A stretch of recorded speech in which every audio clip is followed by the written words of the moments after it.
Au nom du Père et du Fils et du Saint-Esprit. Esprit Saint, viens au secours de notre faiblesse humaine pour nous porter à entrer en dialogue, en intimité avec le Christ, aujourd'hui et pour les siècles des siècles. Amen. Évangile de Jésus-Christ selon Saint Jean. En ce temps-là, Jésus disait à ses disciples, « Que votre cœur ne soit pas bouleversé. Vous croyez en Dieu, croyez aussi en moi. Dans la maison de mon Père, il y a de nombreuses demeures. Sinon, vous aurez dit, je pars vous préparer une place. Quand je serai parti vous préparer une place, je reviendrai et je vous emmènerai auprès de moi, afin que là où je suis, vous soyez vous aussi.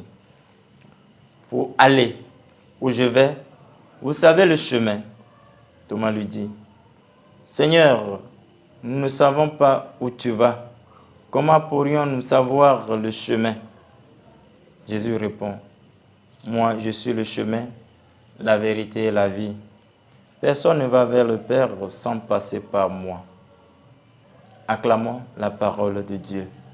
Louange à toi, Seigneur Jésus-Christ.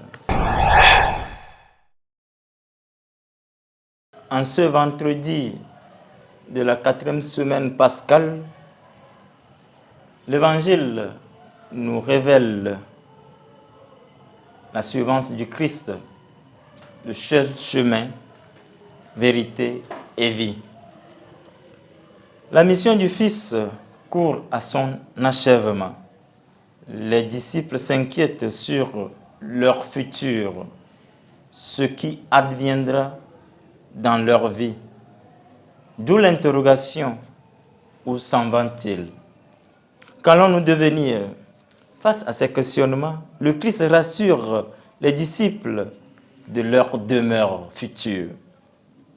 Ainsi, en retournant vers le Père, le Christ honore sa promesse de réserver une place pour les siens,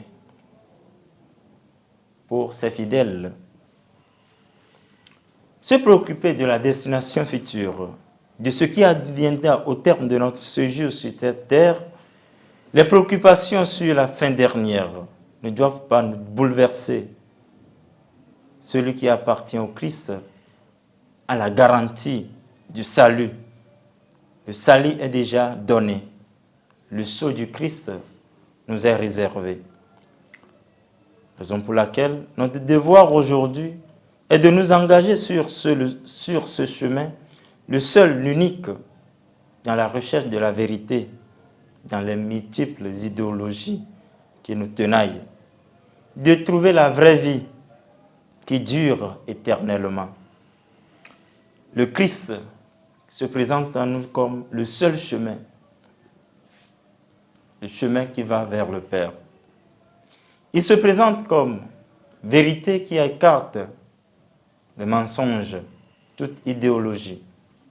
Et enfin, il se présente à nous comme celui qui donne la vie en abondance, la vie qui ne finit pas, la vie qui tend vers l'éternité. Que le Christ nous montre ce chemin, que le Christ nous donne cette vérité qui nous octroie la vie éternelle. Amen.